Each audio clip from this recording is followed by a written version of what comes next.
আসসালামু আলাইকুম ওরহমতুল্লাহি ওবারাকাতুহ।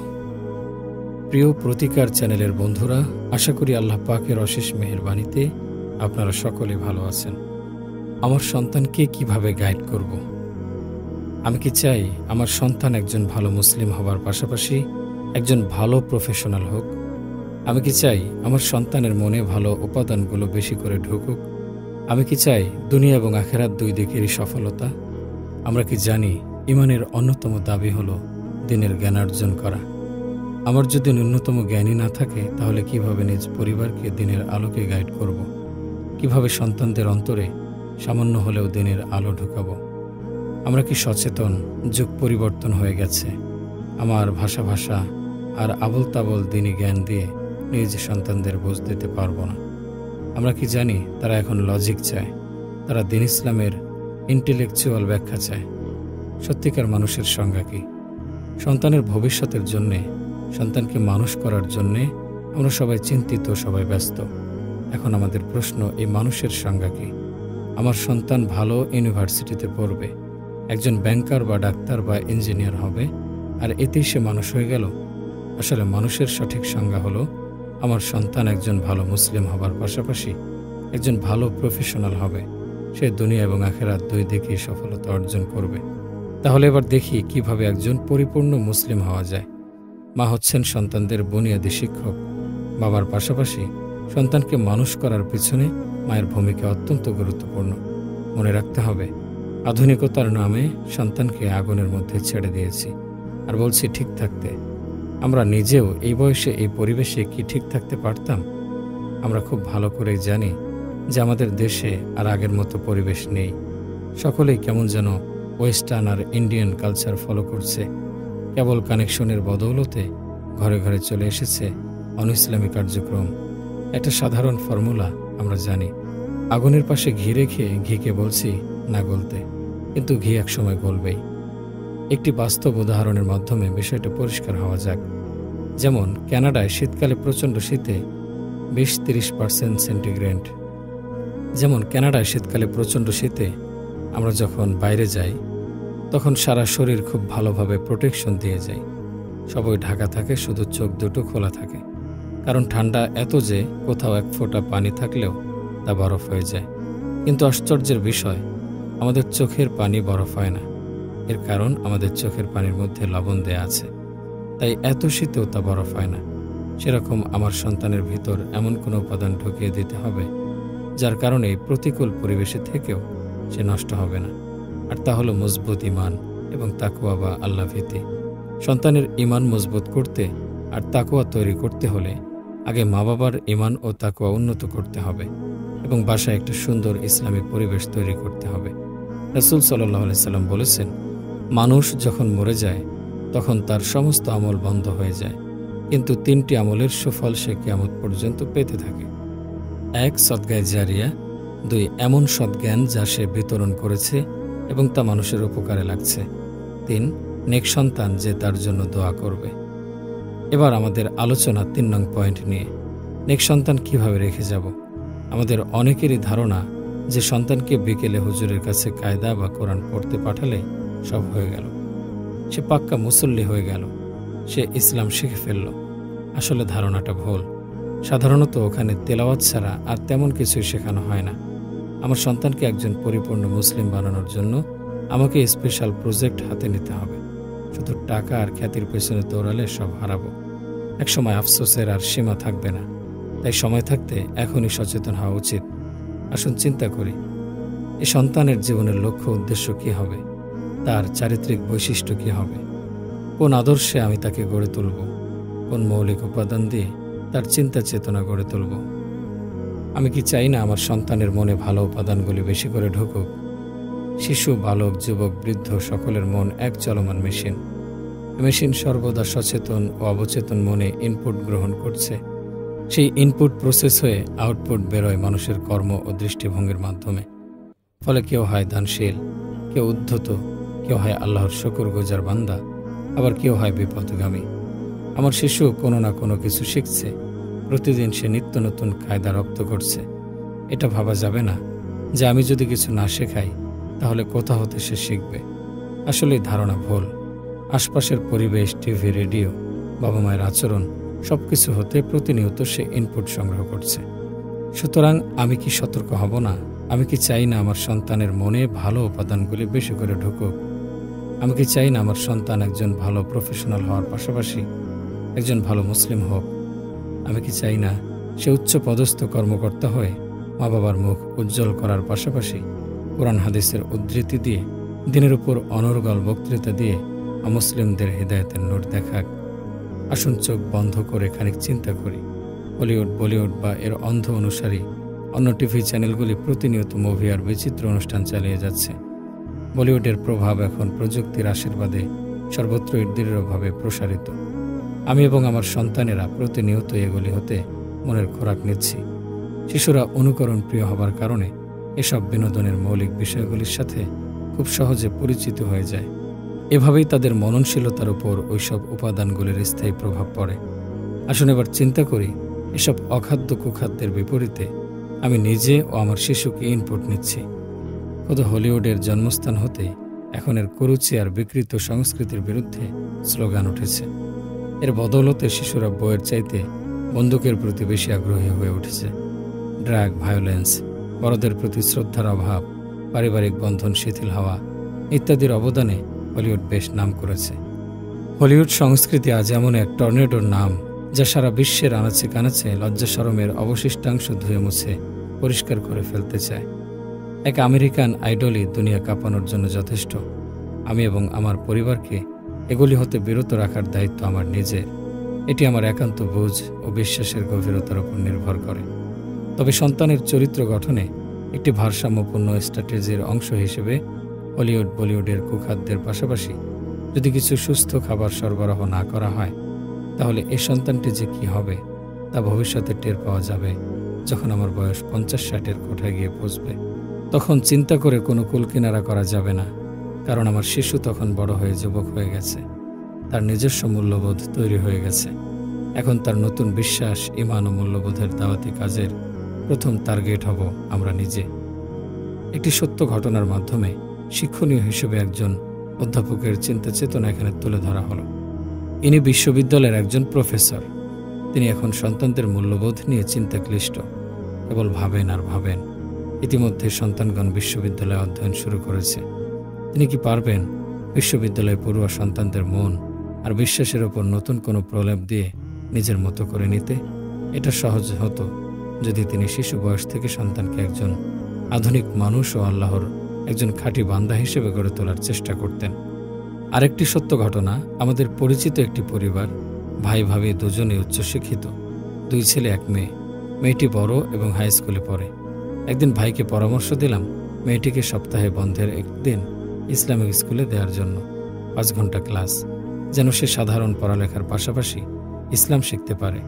এই প্রস্তাব শুনে বাবা বললেন, আমার মেয়ে তো খুব ভালো স্টুডেন্ট, এই ইসলাম শিখতে গিয়ে তার পড়ালেখার কোনো ক্ষতি হবে না তো? শেষ পর্যন্ত বাবা মেয়েটিকে সপ্তাহে একদিন কয়েক ঘন্টার জন্য ইসলাম শিখতে দেননি। অনেক পরিবারেরই ভুল ধারণা, তাদের ভয় ইসলাম শিখতে গিয়ে সন্তানের পড়ালেখার ক্ষতি হতে পারে, সে যদি আবার ডাক্তার, ইঞ্জিনিয়ার হতে না পারে। অথচ বাস্তবতা ভিন্ন। হাইস্কুল পাস মেয়েরা আজকাল নিজেরাই একটা আদর্শ তৈরি করে নেয়। সেটি হতে পারে রক অ্যান্ড রোলের আদর্শ, কিংবা আমেরিকান আইডলের আদর্শ, কিংবা ইন্ডিয়ান কোনো উত্তেজনা সৃষ্টিকারী গায়ক বা গায়িকার আদর্শ। শুধু তাই নয়, এর বাইরে কোনো কিছুকে তারা সেকেলে বা নিম্নস্তরের জিনিস মুখে না বললেও ভাবে তা প্রকাশ করে দেয়। অন্যদের সে আদর্শের অনুসারী বানানোর চেষ্টা করে। আফসোস, এই পরিবারটি বিষয়টি বুঝলেন না। তাই আসুন শিশুদের উপযোগী ইসলামী ডিভিডি ইত্যাদি সংগ্রহ করি, সন্তানদের সেগুলি উপভোগ করার জন্য উৎসাহিত করি। হিকমতের সাথে ও তাদের স্বতন্ত্র সত্তার কথা বিবেচনা করে ধীরে ধীরে এগোতে থাকি। এসব ইসলামী শিক্ষামূলক বই, ডিভিডি খুব সহজেই আজকাল পাওয়া যায়। এছাড়া ইউটিউব তো রয়েছেই। আমি কি চাই প্রতিকূল পরিবেশে আমার সন্তানের ঈমানী শক্তি বৃদ্ধি হোক? একসময় আধুনিক ছেলেমেয়েরা রেডিও শুনত না, কিন্তু যুগ পরিবর্তন হয়ে গেছে। এখন ছেলেমেয়েরা নিয়মিত রেডিও শোনে মোবাইলের মাধ্যমে। বাংলাদেশে এখন কয়েকটি রেডিও চ্যানেল চালু হয়েছে। এই চ্যানেলগুলো উঠতি বয়সের ছেলেমেয়েদের কাছে খুবই জনপ্রিয়, কারণ এই চ্যানেলগুলো ছেলেমেয়েদের অবাধ প্রেম নিবেদনের মিডিয়া হিসেবে কাজ করে। এর মাধ্যমে তারা তাদের ভালোবাসা, ভালো লাগার কথা ব্যক্ত করতে পারে। এছাড়া টিভি চ্যানেলগুলোতেও এই জাতীয় প্রোগ্রামও চালু হয়েছে, যার মাধ্যমে ছেলেমেয়েরা তাদের প্রথম ক্রাশ, ভালো লাগার কথা ব্যক্ত করে। এছাড়া আরও রয়েছে মোবাইল কোম্পানিগুলোর রাত 12টার পর ফ্রি টক টাইম ও বিভিন্ন সুযোগ সুবিধা সহ প্যাকেজ, যার মাধ্যমে উঠতি বয়সের ছেলেমেয়েদের অবাধ এবং সীমাহীন কথোপকথন। এরপর তো রয়েছে ফেসবুকের মাধ্যমে অবাধ বন্ধুত্ব, সারাদিন স্কুল, কলেজ, ইউনিভার্সিটি এবং বাইরের পরিবেশ, তারপর ডিসের মাধ্যমে ঘরে ঘরে হিন্দি চ্যানেলে সিনেমা, নাচ, গান, সিরিয়াল। চারিদিক দিয়ে আমাদের সন্তানদের আক্রমণ করছে। কোথায় যাবে তারা? পালাবার কোনো রাস্তা নেই। কোরআনের ইতিহাস থেকে আমরা দেখেছি যে পূর্বে যখন এক একটা জাতি এভাবে পাপের সীমা ছাড়িয়ে গেছে, তখন আল্লাহ সেই জাতিগুলোকে ধ্বংস করে দিয়েছিল। যেমন আদ জাতি, সামুদ জাতি, লূত জাতি। আমাদের সামনেও মহাবিপদ, চারিদিকে আগুন। আমাদের সন্তানরা এই আগুনের মধ্যে বসবাস করছে। আমাদের সন্তানদেরকে আগুন থেকে রক্ষা করতে হলে একটি পথ, আর তা হচ্ছে তাদের ঈমানী শক্তি বৃদ্ধি করতে হবে। ঈমানী শক্তি বৃদ্ধি করতে হলে সর্বপ্রথমে তাদেরকে ঈমানের উপর সঠিক জ্ঞান দিতে হবে। এর পাশাপাশি তাদের মধ্যে আল্লাহ ভীতি এবং আল্লাহর প্রতি ভালোবাসা বাড়াতে হবে। এই দুটি বিষয় সম্পর্কে সঠিক জ্ঞান অর্জনের জন্য আমাদের ফ্যামিলি ডেভেলপমেন্ট প্যাকেজ সিরিজের প্রকাশিত প্রথম ও দ্বিতীয় বই ঈমানের স্বচ্ছ ধারণা ও তাকওয়া জোগাড় করে খুব ভালোভাবে পড়তে হবে। ইনশাআল্লাহ এর মাধ্যমে আমরা শিখতে পারব কিভাবে ঈমানকে মজবুত করা যায়, কিভাবে ঈমানকে রিনিউ করা যায়, কিভাবে ঈমানের উপর টিকে থাকা যায় ইত্যাদি। আর তাকওয়ার মাধ্যমে জানতে পারব কিভাবে আল্লাহকে ভালোবাসা যায় এবং তার ভালোবাসা অর্জন করা যায়, কিভাবে আল্লাহর প্রতি ভয় বাড়ানো যায়, কিভাবে আল্লাহর প্রতি সচেতনতা বাড়ানো যায় ইত্যাদি। আমি কি এখনও সাবধান হব না? আমি কি জানি সন্তানদের মনে নিয়মিত কালচার আর ফ্যাশনের নামে আল্লাহ বিরোধী বিশ্বাস ঢুকছে? আমি কি জানি স্কুল, কলেজ এবং ইউনিভার্সিটি থেকেই তারা নানা রকম শিরকে লিপ্ত হচ্ছে? আমি কি জানি কী ধরনের বই তারা পড়ে এবং এই গল্প উপন্যাসের মাধ্যমে স্লো পয়জনে তারা কিভাবে আক্রান্ত হচ্ছে? আমি কি জানি তাদের কাছে অ্যাডাল্ট ডিভিডি বা পর্নোগ্রাফি আছে কিনা? আমি কি জানি তারা কী ধরনের গান শোনে? আর অনেক গানের কথাই তো শিরক মিশ্রিত। আমি কি জানি ইসলামী অনুষ্ঠানের নামে আমি এবং আমার সন্তানেরা নানা রকম সুন্নাতের বিপরীত বিদআতি কাজ করে যাচ্ছি? বেশিরভাগ স্কুল, কলেজ এবং ইউনিভার্সিটিগুলোতে শিক্ষার এমন কোনো ব্যবস্থা নেই যেখানে ইসলামী নীতি নৈতিকতা শেখানো হয়। আমি কি জানি 13 বছর বয়স থেকে আমার মেয়ের উপর পর্দা ফরজ? আমার কন্যা পর্দা না করার কারণে যারা তাকে দেখে চোখ ও মনের জেনায় লিপ্ত হচ্ছে, তাদের এই কবিরা গুনাহের জন্য আখেরাতে আমি দায়ী হব, সে কথাটা ভেবে দেখেছি কখনো? আমাদের প্রয়োজন আগেই মানসিক প্রস্তুতি। এ অধ্যায় পড়ে আমরা কেউ কেউ ঘাবড়ে যেতে পারি বা মনের মধ্যে নানা রকম চিন্তা এবং প্রশ্ন আসতে পারে। হতে পারে সেটা ভিন্ন ভিন্ন পরিবারের ভিন্ন ভিন্ন চিন্তা। যেমন, আমার সন্তান তো অনেক ভালো এবং ভদ্র, আমার সন্তানের মধ্যে তো এ সকল দোষ ত্রুটি নেই, কেন এসব কথা বলা হচ্ছে? আমার সন্তান তো ইসলামিক মাইন্ডের, আমার সন্তান তো আমার বাধ্য। আমরা মা বাবারাও ইসলামিক মাইন্ডের, আমরা সবাই সালাত আদায়কারী, তাহলে সমস্যা কোথায়? এ তো নেগেটিভ কথা বলা হচ্ছে কেন? আমাদের সন্তানদের মধ্যে তো অনেক ভালো গুণও আছে, আর নেগেটিভ কথাগুলো এত সরাসরি বা এত কঠিন করে বলা হচ্ছে কেন? ভুল ধারণার অবসান। মা বাবাদের প্রতি অনুরোধ, এই অধ্যায় পড়েই যেন কেউ ভুল ধারণা পোষণ না করি। হয়তো এই সমস্যা আমার সন্তানদের নিয়ে নেই, হয়তো আমার সন্তান এখনও অনেক ছোট, বা আমার সন্তান স্কুল কলেজ পাশ করে ফেলেছে, অথবা আমার এখনও সন্তান হয়নি। এই সমস্যাগুলো যে শুধু আমার একার তা হয়তো না, হতে পারে এটা অন্য কারো। আসলে এই চিত্র শুধু যে মুসলিমদের মাঝে তাও নয়, হতে পারে এটা মুসলিম অমুসলিম সব দিকেই আছে। আমাদের সকলের দায়িত্ব একে অপরকে বিপদের হাত থেকে রক্ষা করা।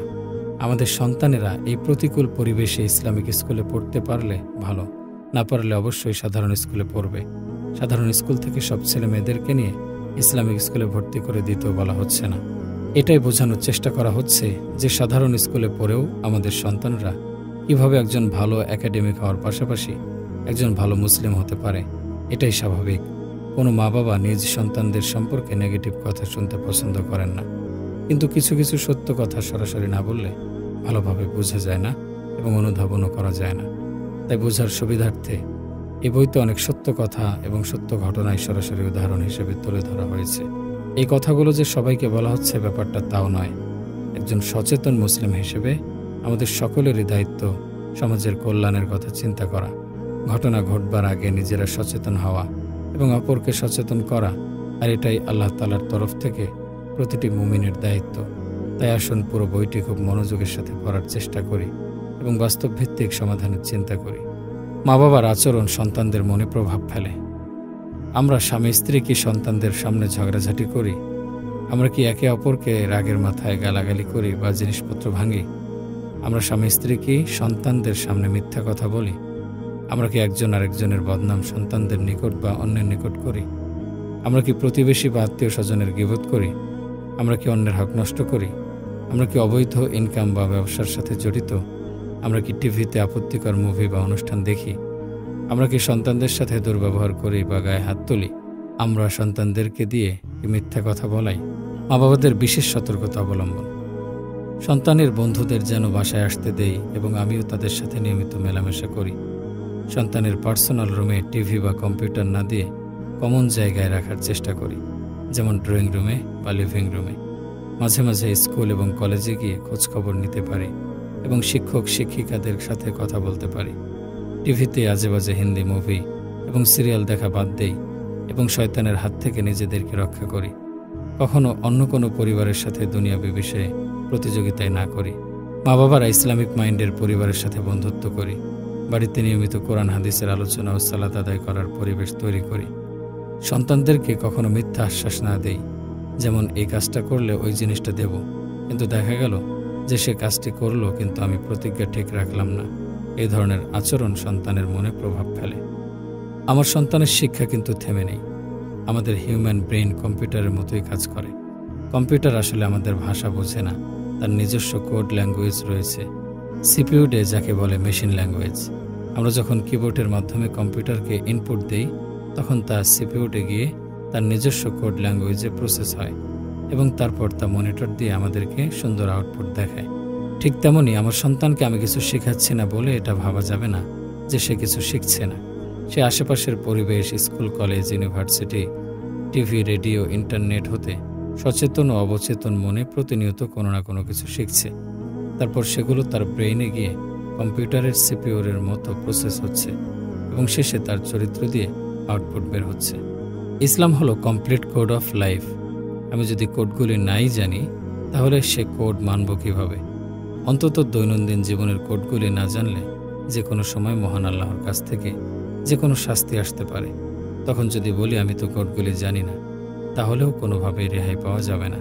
ইসলামের কোডগুলির চূড়ান্ত সোর্স হলো আল কোরআন ও সুন্নাহ, আর আমরা সালাতে প্রতিনিয়তই সে কোডগুলি পড়ছি। এখন দরকার কোডগুলি অর্থসহ পড়া। এর জন্য প্রয়োজন তাফসিরের এবং সংকলিত সহিহ হাদিসের বিস্তারিত অধ্যয়ন। একটি উদাহরণের মাধ্যমে ব্যাপারটা আরও পরিষ্কার করে বোঝানো যাক। ক নামের একটি ইউনিভার্সিটি পড়ুয়া ছেলে শপিং মলে একটি দোকানে তার সামনে একটি মেয়েকে দেখে তার রূপে মোহিত হয়ে সে রূপ অবগাহনে লিপ্ত হল। মেয়েটির শরীর আংশিক খোলা থাকার কারণে তার নজর বারবার সেই মেয়েটির দিকে ফিরে যাচ্ছে। অপর একটি ছেলের নাম খ। একই শপিং মলে ওই দোকানে মেয়েটিকে একবার দেখে তার দৃষ্টিকে অবনত করে নিল। আরেকবার দৃষ্টি দেওয়ার সাথে সাথে তার একটি কোড হাদিসের কথা মনে পড়ল। যদি কোনো পুরুষ তার স্ত্রী ব্যতীত অপর কোনো নারীর দিকে কুদৃষ্টিতে তাকায় তাহলে পরকালে তার চোখে গলিত সীসা ঢেলে শাস্তি দেওয়া হবে। এ কোড মনে আসার সাথে সাথে খ তার দৃষ্টিকে একেবারে নিয়ন্ত্রণে নিয়ে আসলো আর তাকালো না। এখানে ক কোড ভঙ্গ করল আর খ কোড মেনে খারাপ কাজ হতে বিরত থাকলো। আল্লাহ তাআলা বলেন, মুমিন পুরুষদেরকে বলুন যেন তারা নিজেদের চোখ নিচু রাখে এবং তাদের লজ্জাস্থানের হেফাজত করে। এটাই তাদের জন্য বেশি পবিত্র নিয়ম। তারা যা কিছু করে আল্লাহ এর খবর রাখেন। এভাবে জীবনের প্রায় সকল অঙ্গনে একজন ঈমানদার আল্লাহ নির্ধারিত আচরণবিধির সম্মুখীন। আল্লাহ এ আচরণবিধি দিয়ে যুগে যুগে নবী রাসূলদের পাঠিয়েছেন। নবী রাসূলগণ এই আচরণবিধির কেবল থিওরি বলে যাননি, সঙ্গে এর প্র্যাকটিক্যালও করিয়ে দেখিয়ে গেছেন। মানুষ সেসব বিধি মেনে নিজেকে অনন্ত জীবনের জন্য প্রস্তুত করেছে অথবা কোড ভঙ্গ করে শাস্তির যোগ্য হয়েছে। সারা জীবনে আচরণবিধি মেনে আল্লাহ নির্ধারিত সীমার মধ্যে অবস্থান করে পরকালীন পাথে অর্জনের গুরুত্ব অপরিসীম। আসুন আত্মগঠনের প্রক্রিয়ায় আমরা নিজেদের জীবনের সকল ক্ষেত্রে আল্লাহর হুকুমগুলি মেনে চলতে চেষ্টা করি। ফরজ, ওয়াজিব, সুন্নাত ইত্যাদি ক্যাটাগরির কাজগুলি মেনে নিজেদের মেধা ও চরিত্রকে তৈরি করি। এ যুগের ছেলেমেয়েদের ধারণা, এখনকার ছেলেমেয়েরা মা বাবার চেয়ে বন্ধুবান্ধবদের সিদ্ধান্তকে বেশি গুরুত্ব দিয়ে থাকে। এখন তারা ইন্টারনেটকে সকল রিক্রিয়েশনের আধার মনে করে। বলিউড হলিউডকে সকল বিনোদনের হেডকোয়ার্টার্স মনে করে। টিভি চ্যানেলগুলোকে একমাত্র সুস্থ স্বাভাবিক শিক্ষার উৎস মনে করে। আমেরিকান আইডল আর ইন্ডিয়ান আইডলকে সবচাইতে গুরুত্ব অবশ্যই দর্শনীয় অনুষ্ঠান মনে করে। ইউরোপ আমেরিকাকে সভ্যতা আর মানবাধিকারের সর্বশেষ ও চূড়ান্ত তীর্থস্থান মনে করে। তারা ফ্যাশন শোতে অংশগ্রহণ এবং মডেল হওয়াকে খুব গর্বের কাজ মনে করে। তারা ইসলামকে টেরোরিজম ভাবে এবং ইসলাম পালন করাকে ব্যাকডেটেড বা অপশনাল বলে মনে করে। তারা ব্যান্ড মিউজিক এবং হেভি মেটাল মিউজিককে এক প্রকার ইবাদত মনে করে। তারা বিভিন্ন স্টার ও ক্রিকেট খেলোয়াড়কে অনুসরণ করে এবং তাদেরকে গুরু মনে করে। তারা উল্টাপাল্টা কাজ কারবারকে আধুনিকতা মনে করে। তারা শবে কদরের রাত্রির চাইতেও 31শে ডিসেম্বর নাইটকে বেশি গুরুত্ব দিয়ে থাকে। তারা হ্যাপি নিউ ইয়ার এবং ভ্যালেন্টাইন্স ডে পালন করা জরুরি মনে করে। আরও ভয়ঙ্কর কথাই যে তারা তাদের ছোট বড় সকল অপকর্মগুলিকে অনলাইনে বিনা দ্বিধায় প্রচার করে। এ প্রচার হয়ে থাকে লিখিত আকারে, ছবি পোস্ট করে, অনেক সময় ভিডিও প্রচার করে। আমাকে একদিন চরম মাসুল দিতে হবে। এ যুগের মা বাবারা সন্তানদের ইসলামী শিক্ষায় শিক্ষিত করতে ব্যর্থ হলে এর জন্য একদিন চরম মাসুল দিতে হবে। সন্তানরা দিনী শিক্ষার অভাবে নিজেদের মস্তিষ্কে মা বাবার ব্যাপারে এমন দৃষ্টিভঙ্গি গ্রহণ করে যার জন্য সেসব মা বাবাকেই দোষ দিতে হয়। কারণ সকল মানুষই জীবনের সকল গুরুত্বপূর্ণ বিষয়ে কোনো না কোনো নিয়ম অনুসরণ করে। মা বাবা যদি জীবনের কোনো গুরুত্বপূর্ণ বিষয়ে শিক্ষা না দিয়ে থাকেন, তাহলে সন্তানেরা সে বিষয়ে যেখানে যা পায় তাকেই শ্রেষ্ঠ নীতিমালা হিসেবে গ্রহণ করে নেয়। ছোট বয়সের সন্তানদের কিছু ভালো দিক। আলহামদুলিল্লাহ, আমাদের সন্তানদের মধ্যে ছোট বয়স থেকে কিছু ভালো চারিত্রিক গুণ থাকে, কিন্তু সে দিন দিন বড় হওয়ার পাশাপাশি নিজ ঘর থেকে এবং আশেপাশের পরিবেশ থেকে খারাপ অভ্যাসগুলো আয়ত্ত করতে থাকে। বড়দের মধ্যে যে দোষ ত্রুটিগুলো থাকে তা সাধারণত ছোট ছোট ছেলে মেয়েদের মধ্যে থাকে না। যেমন ছোট বয়সে তারা কারো গীবত, পরনিন্দা, পরচর্চা করে না। তারা কারো পিছনে গোয়েন্দাগিরি করে না। তারা সাধারণত অহংকার বা গর্ব করে না। তারা সামাজিক স্ট্যাটাস নিয়ে প্রতিযোগিতায় মেতে ওঠে না। তারা শাড়ি গহনা নিয়ে প্রতিযোগিতা বা একে অপরে হিংসা করে না। তারা অন্যের ভালো দেখলে হিংসা করে না। অন্যের উন্নতি দেখলে তাদের গা জ্বালাপোড়া করে না। তারা অন্যের উন্নতি ঠেকানোর জন্য পিছন দিক থেকে টেনে ধরে না। তারা কাজে ফাঁকি দেওয়া শেখে না।